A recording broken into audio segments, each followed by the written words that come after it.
Hey, what's going on guys? Just before we dive into the video, I want to let you know that we have an awesome Iceborne giveaway running right now with the guys over at Gamerchic for everything you see on screen. A PS4 Pro, a year of PlayStation Plus, the Steelbook copy of Iceborne, and even the 2 Monster Hunter Nendoroid figures. If you want to enter, click the link in the description box down below. And if you want to save some money on your Monster Hunter pre-order, you can grab it at Gamerchic, use code Arekkz Gaming, and it will give you a discount, making it the cheapest place to buy it that we've seen in the UK.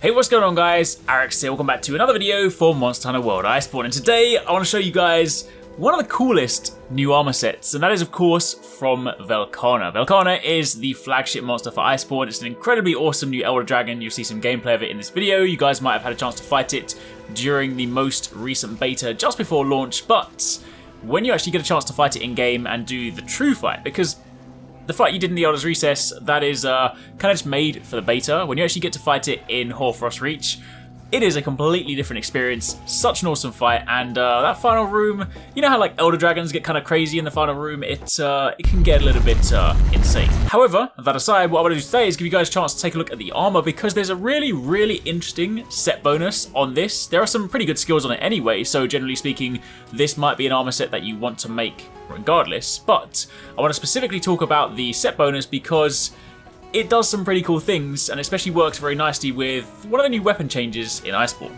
Firstly, if we take a look at the armor sets themselves, you can see of course the alpha on the left, the beta on the right. This is a very cool looking armor set. It's got that sort of Lord of the Rings, maybe even sort of like Dark Souls-y vibes. The armor set, this sort of like Ice King, looks very cool. You might have seen the alpha set before because Capcom made a physical version for some of their displays at recent promotional things, but the beta set is a little bit less kind of spiky on the top, but it actually has a cape, so they're both kind of cool. I actually made the beta set because it's got better slots and it's kind of like the one that I wanted in the end, so that's what I went with, but that is what they look like. So a very awesome armor set just on the looks alone. But if we then take a look at the skills, the alpha set has 2 set bonuses. You have a 2-piece and a 4-piece set bonus. The 2-piece set bonus is critical element. So critical element, obviously if you used it back in high rank, was kind of a cool skill to have.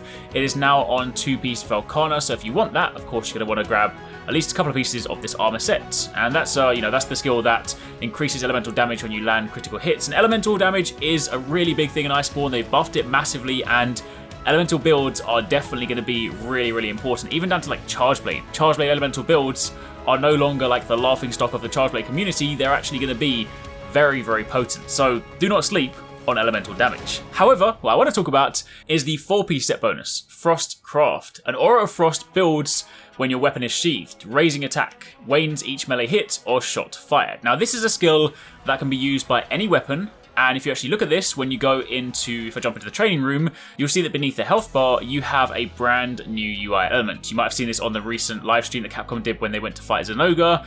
This is specific to the Velkhana armor set. And what basically happens is when you sheath your weapon, this aura fills up, and it actually has a really cool visual effect as well, because if you completely deplete it and you then put your weapon away, you have this really cool blue pulsing effect on your weapon, so it just looks really cool anyway. However, what it then means is that when you attack and it's full, you then get a attack boost, and then as you begin to attack, that meter depletes, and that attack boost that it offers decreases to the point where it then runs out, you sheath your weapon again, and it then replenishes. So number-wise, what you basically get is when the meter is full, you get effectively a 30% damage boost. It's technically speaking 32, but I'm rounding numbers to try and keep it clean.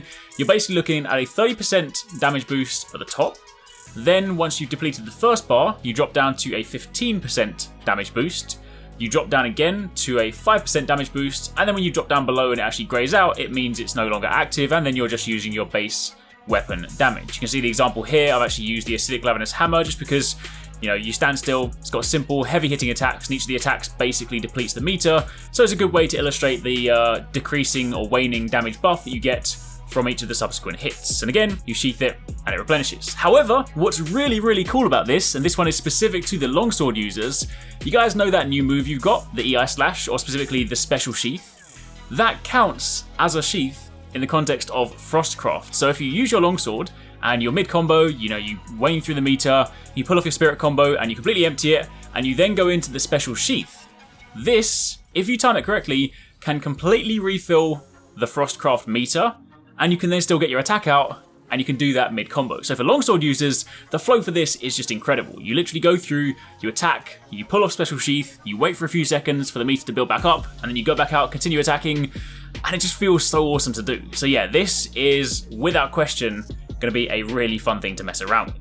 Now on top of that, you also have a new skill called Coalescence, which temporarily enhances attacks after recovering from blights or abnormal statuses. The level 3 version gives you 18 attack, gives you a plus 90 on your elemental power, and gives you 15% status build up. It is worth noting that it seems to only proc when you naturally recover from status effects, like if you're on fire and you roll, or if you say put on a mantle, but if you actually use something like a nullberry, it doesn't seem to proc, so there may be some kind of, elements there that need to, be discovered and whatnot, but either way, it is still a rather interesting thing because if you can actually get this to proc, you do get a pretty nice bonus from this.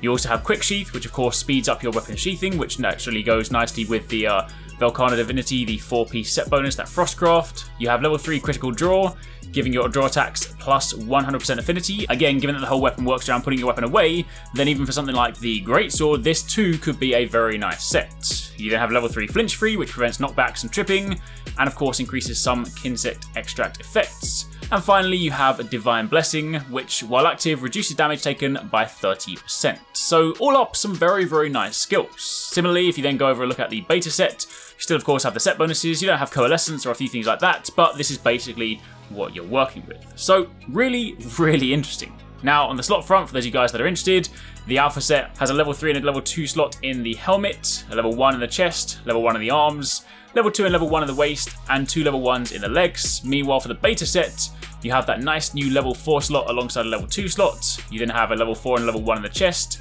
level 4 in the arms, level 4 and level 1 in the waist, and level 4 and level 1 in the legs. So plenty of stuff to mess around with, which is precisely why I made this set. Now for the weapons, the Velkhana weapons honestly look really, really cool, and thankfully every single weapon has a Velkhana option and they all look very, very awesome. So what I'm going to do now is give you guys a chance to just scroll through and take a look at them. They do of course have purple sharpness, which is very nice. They have 0% affinity, and of course, naturally, as you would expect from Velkhana, they do also have ice, and generally speaking, a pretty nice slot as well. So give you guys a chance to just sort of take a look at some of these visually so you can see them on the back of the Hunter, looking very, very cool. I've currently made the hammer, the sword and shield, the charge blade, and the longsword, but there are still plenty more that I want to make. Then finally, to round it all out, I also want to give you guys a chance to just take a look at some Velkhana gameplay in Hoarfrost Reach. Of course, by now I'm sure a lot of you guys have already fought it, but seeing it in its natural habitat is still very cool. It is also worth noting Velkhana can appear in different locations. I actually fought it in the Ancient Forest last night, which was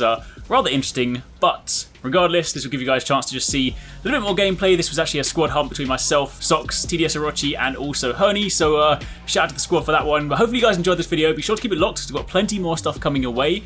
Give you guys a chance to look at plenty more stuff that you definitely won't want to miss. And of course, as we get close to launch, you can also expect live streams from the whole squad, so definitely stick around because things are about to get really, really exciting.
I really hope you guys enjoyed that video. Remember to hit that subscribe button and also click on the little bell icon to turn on notifications so you don't miss my next upload. Also, don't forget, you can check out TwoSixNine and Paradise Central streaming over on Twitch 6 days a week. You can find a link to the multi-stream in the description box down below. Be sure to drop by and get involved. Thanks again for watching. Take it easy. Catch you next time. Peace out.